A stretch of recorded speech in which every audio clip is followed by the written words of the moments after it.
ಇಲ್ಲಿ ಸೇರಿರ್ತಕ್ಕಂಥ ಎಲ್ಲ ವಿದ್ಯಾವಂತರು, ಆರ್ಥಿಕವಾಗಿ ಪ್ರಗತಿಯನ್ನು ಸಾಧಿಸಿರ್ತಕ್ಕಂಥ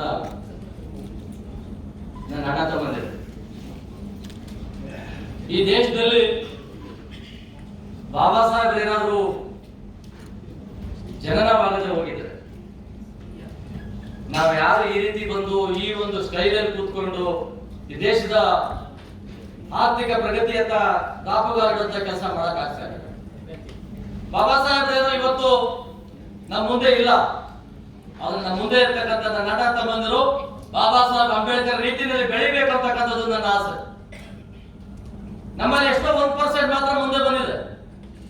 ಇನ್ನು ಬಹಳ ಸಂಖ್ಯೆಯಲ್ಲಿ ನನ್ನ ಅಣ್ಣ ತಮ್ಮಂದಿರು ಗುಡಿಸಲು ವಾಸಿಗಳಾಗಿ ಇನ್ನು ಹಳ್ಳಿಗಳಲ್ಲಿ PhD ಮಾಡ್ಕೊಂಡು MA ಮಾಡ್ಕೊಂಡು ಡಿಗ್ರಿ ಮಾಡ್ಕೊಂಡು ಹೊಟ್ಟೆ ಊಟಕ್ಕೆ ಎಲ್ಲ ಒಂದ್ ಕಡೆ ತಮ್ಮ ಕಷ್ಟಗಳಲ್ಲಿ ತೊಡಕೊಂಡಿದ್ದಾರೆ.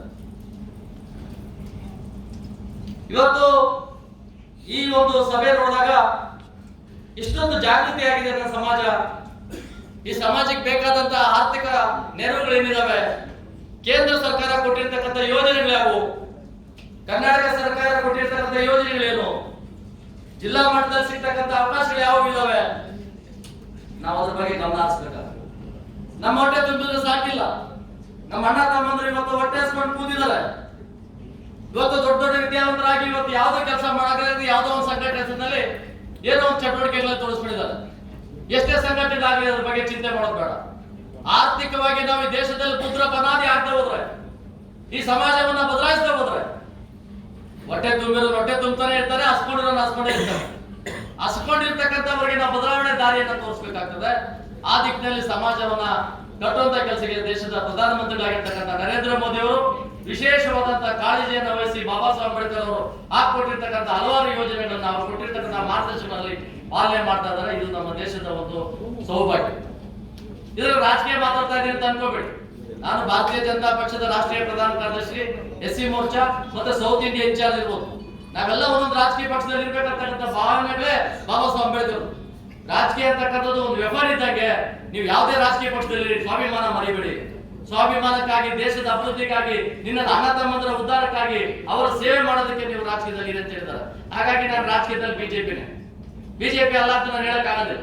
ಇವತ್ತು ನರೇಂದ್ರ ಮೋದಿ ಕೆಲಸ ಆಗ್ಬೇಕಾದ್ರೆ ಯಾರೋ ಹೋಗಿ ಕೂತ್ಕೊಟ್ರೆ ಆಗೋದಿಲ್ಲ. ನನ್ನಂತವ್ರಲ್ಲಿ ಕೂತ್ಕೋಬೇಕಾಗ್ತದೆ, ಹೇಳ್ಬೇಕಾಗ್ತದೆ, ಕೇಂದ್ರ ಸರ್ಕಾರ ಗಮನ ತರಬೇಕಾಗ್ತದೆ. ಕೆಲವು ಯೋಜನೆಗಳ ಬಗ್ಗೆ ಅದು ಇನ್ನೂ ಮಾರ್ಪಾಡಾಗತ್ತೆ ಕೆಲಸ ಮಾಡ್ಬೇಕಾಗ್ತದೆ. ಸಮಾಜದ ಅತ್ಯಂತ ಗಂಭೀರವಾದ ಪರಿಸ್ಥಿತಿಯಲ್ಲಿ ನನ್ನ ಅಣ್ಣ ತಮ್ಮಂದಿದ್ದಾರೆ. ಅವರ ಬದುಕಿನ ಬಗ್ಗೆ ಆಸಕ್ತಿಯನ್ನು ವಹಿಸತಕ್ಕಂಥ ಪ್ರಾಮಾಣಿಕ ತುಡಿತ ಇರಬೇಕಾಗ್ತದೆ. ಆ ತುಡಿತ ಪ್ರಾಮಾಣಿಕತೆ ಇಲ್ಲದೆ ಹೋದ್ರೆ ನಾವೇನು ಮಾಡೋಕ್ಕಾಗಲ್ಲ. ಹಾಗಾಗಿ ಇವತ್ತು ರಾಷ್ಟ್ರ ಮಟ್ಟದಲ್ಲಿ doctor Ambedkar chambers of commerce ಇದು ಉದಯ ಆಗಿದೆ. ನನ್ನ ಸಹೋದರ ಅಥವಾಜಿಯವರು ಇಲ್ಲಿದ್ದಾರೆ. ಅವರಿಗೆ ಬಹಳ ಕಾಳಜಿ ಇದೆ, ಏನಾದ್ರೂ ಮಾಡಬೇಕು ಈ ಸಮಾಜಕ್ಕೆ. ನಾನು ಡೆಲ್ಲಿನಲ್ಲಿ ಇದ್ದಾಗ ಸಾಕಷ್ಟು ಸಭೆಗಳಲ್ಲಿ ನಾನು ಭಾಗವಹಿಸಿದ್ರೆ ಅಲ್ಲಿ ಸಾಕಷ್ಟು ವಿಚಾರಗಳ ಬಗ್ಗೆ ಚರ್ಚೆ ಆಗ್ತದೆ. ಅದರಲ್ಲೂ ನಮ್ಮ ರಾಜ್ಯದಲ್ಲಿ ಇವತ್ತು ನಮ್ಮ ಕನ್ನಡದಲ್ಲೇ ನಾನು ಮಾತಾಡ್ತಕ್ಕಂಥ ಅವಕಾಶ ಸಿಕ್ಕಿದೆ. ಇವತ್ತು ನೀವೆಲ್ಲ ಇಲ್ಲಿ ಬಂದಿದ್ರಿ, ಬಹಳ ಜನ ಇಲ್ಲಿ ಬಂದಿರತಕ್ಕಂಥವ್ರು ಸ್ವಲ್ಪ ಸುಧಾರಣೆ ಆಗಿರ್ತಕ್ಕಂಥವ್ರು ಅಂತ ನನ್ನ ಭಾವನೆ. ಇನ್ನಷ್ಟು ಸುಧಾರಣೆ ಆಗ್ಬೇಕು. ಒಂದು ಫ್ಯಾಕ್ಟ್ರಿ ಮಾಡಬಾರ್ದು, 10 ಫ್ಯಾಕ್ಟ್ರಿ ಮಾಡಬೇಕು. ವೆಂಕಟೇಶ್ವರ ಹೇಳಿದ್ರಲ್ಲ, ನಾನು ಒಂದು ಮಿಷಿನ್ ಇಟ್ಟಿದ್ದೆ 1 ಲಕ್ಷದಲ್ಲಿ. 1 ಲಕ್ಷ ಫಸ್ಟ್ ಸ್ಟಾರ್ಟಿಂಗ್ ಬಂಡವಾಳ ಆಗ್ತದೆ, ಆಮೇಲೆ 30 ಲಕ್ಷ ಒಂದು ಮಿಷಿನ್ಗೆ ಆಗ್ತದೆ, ಆಮೇಲೆ 10 ಮಿಷಿನ್ ಇಟ್ಟಿದ್ದೀನಿ, 3 ಕೋಟಿ ರೂಪಾಯಿ ಮೇಲೆ ಬಂಡವಾಳ ಹಾಕಿದ್ದೀನಿ. ಇವತ್ತು ಇಡೀ ಪ್ರಪಂಚದಲ್ಲಿ ನಾನು ಎಲ್ಲ ಕಡೆನೂ ನನ್ನ ಉತ್ಪಾದನೆ ವಸ್ತುಗಳು ಹೋಗ್ತಾ ಇದ್ದಾರೆ ಅಂತಕ್ಕಂಥ ಹೆಮ್ಮೆಯ ಮಾತುಗಳು. ಇದು ಒಬ್ಬರ ಇಬ್ಬರ ಕಥೆ ಅಲ್ಲ. ಇದು ಪ್ರತಿ ಊರಿನಲ್ಲೂ ಹಳ್ಳಿನಲ್ಲಿ ಇರ್ತಕ್ಕಂಥ ನಮ್ಮ ಅಣ್ಣ ತಮ್ಮಂದಿರು ಏನಿದ್ದಾರೆ, ಹಸ್ಕೊಂಡಿರ್ತಕ್ಕಂಥ ಒಂದು ವ್ಯವಸ್ಥೆ ಇದ್ದಾರೆ, ಅವ್ರಿಗೊಂದು ಒಳ್ಳೆ ದಾರಿಗಳನ್ನು ಮಾಡ್ಕೊಡ್ಬೇಕಾಗ್ತದೆ. ಇವತ್ತು ಕೇಂದ್ರ ಸರ್ಕಾರದ ಯೋಜನೆಗಳನ್ನ ಸಾಕಷ್ಟು ಯೋಜನೆಗಳ ಬಗ್ಗೆ ಮಾಹಿತಿಗಳು ಬಹಳ ಜನಕ್ಕೆ ಗೊತ್ತಿದ್ರು ಇನ್ನೊಬ್ಬರು ತಿಳಿಸದೇ ಇರ್ತಕ್ಕಂಥ ಒಂದು ಅಸಹಾಯಕ ಸ್ಥಿತಿಯಿದ್ದಾರೆ. ಅವರು ಸಹ ಎಲ್ಲರಿಗೂ ತಿಳಿಸ್ತಾರೆ. ಅಣ್ಣ ತಮ್ಮಂದಿರು ಎಲ್ಲರೂ ಇಂಪ್ರೂವ್, ಎಲ್ಲರೂ ಆರ್ಥಿಕವಾಗಿ ಮೇಲೆ ಬರಲಿ. ಈ ದಿಕ್ಕಿನಲ್ಲಿ ವಿಶೇಷವಾದಂತಹ ಕಾಳಜಿಯನ್ನು ವಹಿಸ್ತಕ್ಕಂಥ ಒಂದು ಚೈತನ್ಯ ಮೂಡ್ತಕ್ಕಂಥ ಒಂದು ಅವಕಾಶಗಳು ಇಂಥ ಒಂದು ಸಭೆ ಸೇರಿ ನಾವೆಲ್ಲ ಕೂತು ಮಾತಾಡ್ತಕ್ಕಂಥ. ಯಾಕಂದ್ರೆ ನನಗಿಂತ ಅವಕಾಶಗಳು ಬಹಳ ಕಡಿಮೆ. ನಾನು ಯಾವಾಗೂ ಬಡವರು ಮನೆಗಳಲ್ಲಿ ಇರ್ತೀನಿ, ಹಳ್ಳಿಗಳಲ್ಲಿ ಇರ್ತೀನಿ, ನೋವನ್ನು ಅನುಭವಿಸಿರ್ತೀನಿ. ನಾನು ರಾಜಕೀಯವಾಗಿ ಏನೇ ಇದ್ರು ಆದ್ರೆ ನನ್ನ ಗುರಿ ಇರ್ತಕ್ಕಂಥದ್ದು ಕಟ್ಟಕಡೆ ಗುಡಿಸಲು ವಾಸಿಗಳಿಂದ ಮುಕ್ತವಾಗಬೇಕು. ಇವತ್ತು ಗುಡಿಸಲು ವಾಸಿಗಳು ಒಂದೊಂದು ಊಟಕ್ಕೂ ಒದ್ದಾಡ್ತಂತ ಪರಿಸ್ಥಿತಿಗಳು ನಾವು ನೋಡಿದ್ದೀವಿ, ನೀವು ನೋಡ್ತಾ ಇರ್ತೀರಾ ಹಳ್ಳಿ ಕಡೆ ಹೋದಾಗ. ನಮ್ಮ ಪರಿಸ್ಥಿತಿ ಏನಿತ್ತು, ನಾವೊಂದು ಕಾಲದಲ್ಲಿ ಹೇಗಿದ್ದೆ, ನನಗೆ ಮನೆಯಲ್ಲಿ ಮಲ್ಕೊಳ್ಳೋ ಜಾಗ ಇಲ್ದಾಗ ನಮ್ಮ ಅಮ್ಮ ಕೊಡ್ತಕ್ಕಂಥ ಒಂದು ಗೋಣಿ ಚೀಲ ತಗೊಂಡೋಗಿ ಅದ್ರ ರೋಡ ತುರುಕಿ ತಲೆ ಮಾತ್ರ ಆಚೆ ಇಟ್ಕೊಂಡು ಮಲ್ತಾ ಇದ್ದೆ. ಇವತ್ತು ನಾನೇ ಟಾಟಾ ಬಿಲ್ ಆದಿದ್ರು ನಾನು ಆರ್ಥಿಕವಾಗಿ ಸುಧಾರಣೆ ಆಗಿದ್ದೀನಿ. ನಾನು ಆರ್ಥಿಕ ಸುಧಾರಣೆ ಆದ್ಮೇಲೆ ನನ್ನ ತಗೊಂಡು ನನ್ನ ಸ್ಥಾನಕ್ಕೆ ತಗೋಬೇಕು, ಅವ್ರನ್ನೂ ನನ್ನ ಜೊತೆ ಬರ್ಮಾಡ್ಕೊಳ್ಬೇಕು. ಕೇಂದ್ರ ಸರ್ಕಾರದ ಯೋಜನೆ ಇವತ್ತು ಉದ್ಯೋಗಗಳು ಸ್ಟಾಪ್ ಆಗಿದಾವೆ, ಎಲ್ಲ ಖಾಸಗೀಕರಣ ಆಗ್ತಾ ಇದಾವೆ, ಎಲ್ಲ ಸರ್ಕಾರಿ ಕಂಪ್ನಿಗಳೆಲ್ಲ ಇವತ್ತು ಎಲ್ಲ ಕಾಂಟ್ರಾಕ್ಟ್ ಬೇಸಿಸ್ ಬಂದದ್ದು, ಡಿ ಗ್ರೂಪ್ ನೌಕರಗಳೆಲ್ಲ ಇವತ್ತೆಲ್ಲೂ ಸರಿಯಾದ ರೀತಿಯಲ್ಲಿ ಮೀಸಲಾತಿಯ ಅನುಷ್ಠಾನ ಆಗ್ತಾ ಇಲ್ಲ. ಇವೆಲ್ಲವನ್ನ ನಾವು ಗಮನದಲ್ಲಿ ಇಟ್ಕೋಬೇಕು, ಸೂಕ್ಷ್ಮ ಗಮನಿಸಬೇಕು. ಬಾಬಾ ಸಾಹೇಬ್ ಅಂಬೇಡ್ಕರ್ ವಿಷ ಕುಡಿದು ನಮ್ಗೆ ಅಮೃತ ಕೊಟ್ಟಿದ್ದಾರೆ. ಆ ಅಮೃತನ ನಾವೇ ಚೆಕ್ ಡ್ಯಾಮ್ ಹಾಕೊಂಡು ನಾವೇ ಕುಡ್ಕೊಂಡು ಕೂತ್ಕೊಳ್ಳೋ ಬದಲು ಕೆಳಗಡೆ ಅಸಹಾಯಕ ಜನ ನೋಡ್ತಾ ಇರ್ತಕ್ಕಂಥ ಅಣ್ಣ ತಮ್ಮಂದರಿಗೂ ಚೂರು ಬೀಳಬೇಕು, ಅವರು ಸ್ವಲ್ಪ ಅಮೃತ ಕುಡಿಯತಕ್ಕಂಥ ಯೋಚನೆ ಮಾಡಬೇಕು. ಆ ದಿಕ್ಕಿನಲ್ಲಿ ಒಂದು ಹೊಸ ಯೋಜನೆಗಳನ್ನ ಮಾಡಬೇಕು. ಆರ್ಥಿಕವಾಗಿ ನಾವು ಚೆನ್ನಾಗಿ ಆಗಿರ್ತಕ್ಕಂಥವ್ರು ನಮ್ಮ ಅಣ್ಣ ತಮ್ಮಂದರಿಗಾಗಿ ವಿಶೇಷವಾದಂತ ಕಾಳಜಿಯನ್ನು ವಹಿಸ್ತಕ್ಕಂಥ ಕೆಲಸ ಮಾಡಬೇಕು. ರತ್ನಮ್ಮ ಮೇಡಮ್ ಅವರು ಚೀಫ್ ಸೆಕ್ರೆಟರಿ ಆಗಿರೋದಕ್ಕಿಂತ ಮುಂಚೆ ಇಂಡಸ್ಟ್ರೀಸ್ ಅಂಡ್ ಕಾಮರ್ಸ್ ಡಿಪಾರ್ಟ್ಮೆಂಟ್ ಅಲ್ಲಿ ಅಡಿಷನಲ್ ಚೀಫ್ ಸೆಕ್ರೆಟರಿ ಆಗಿದ್ರು. ಸಾಕಷ್ಟು ಕಾಳಜಿ ವಹಿಸಿದ್ರು. ನಮಗೆ ಲ್ಯಾಂಡ್ ಕೊಟ್ಟರು ಇಂಡಸ್ಟ್ರಿಯಲ್ KDB ಆ ಲ್ಯಾಂಡ್ ಪರಿಸ್ಥಿತಿ ಏನಾಗಿದೆ, ಯಾರು ತಗೊಳ್ತಾ ಇದ್ದಾರೆ? ಇವತ್ತು ವಿದ್ಯಾವಂತರ ಕೈಯಲ್ಲಿ ಅವ್ರಿಗೆ ಏನು ಆಗದೇ ಇಲ್ಲ, ಅವ್ರು ಹೋಗಿ ಅಪ್ರೋಚ್ ಮಾಡಕ್ಕೆ ಆಗಲ್ಲ ಆ ಸ್ಥಿತಿಯಲ್ಲಿ ಇದ್ದಾರೆ.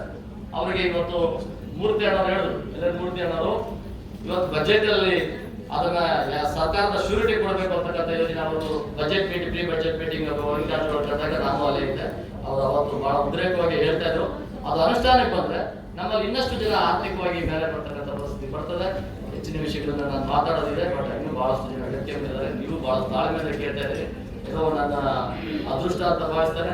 ನಾನು ಏನಾದ್ರು ಒಂಚೂರು ಮಾತಾಡೋದು ಅಲ್ಲೇ ಶುರು ಮಾಡ್ತಾರೆ, ಚಿನ್ನಾರಾಮ್ ಅವರು ಅಂತ ಶುರು ಮಾಡ್ತಾರೆ. ನಾನು ಅದನ್ನೆಲ್ಲ ಹೇಳಕ್ ಹೋದ್ರೆ ಈ ಸಂದರ್ಭದಲ್ಲಿ ಆರ್ಥಿಕವಾಗಿ ಮೇಲೆ ಬಂದಿರತಕ್ಕಂಥವ್ರು ನಮ್ಮ ಅಣ್ಣ ತಮ್ಮಂದರಿಗೆ ತಾವು ಸಹಾಯ ಮಾಡೋದ್ರ ಮುಖಾಂತರವಾಗಿ, ಒಂದು ಕುಟುಂಬದ ಪಾಲನೆ ಮಾಡೋದ್ರ ಮುಖಾಂತರವಾಗಿ, ಒಬ್ಬ ನಿರುದ್ಯೋಗಿಗೆ ಬೆಂಬಲ ಕೊಡೋದ್ರ ಮುಖಾಂತರವಾಗಿ ಅವ್ರಿಗೂ ಧೈರ್ಯ ತುಂಬಿ ಸರ್ಕಾರದ ಯೋಜನೆ ಕೊಡಿಸುವಂತ ಕೆಲಸ ಮಾಡಬೇಕು.